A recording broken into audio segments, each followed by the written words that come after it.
In today's video, I'm going to show you how to open Zoho Invoice and access your account in just a few easy steps. First, open your browser and go to www.zoho.com/invoice.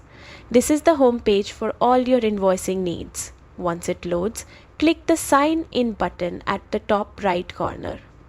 2 clicks, enter your email and password, making sure there are no typos. Then hit Login.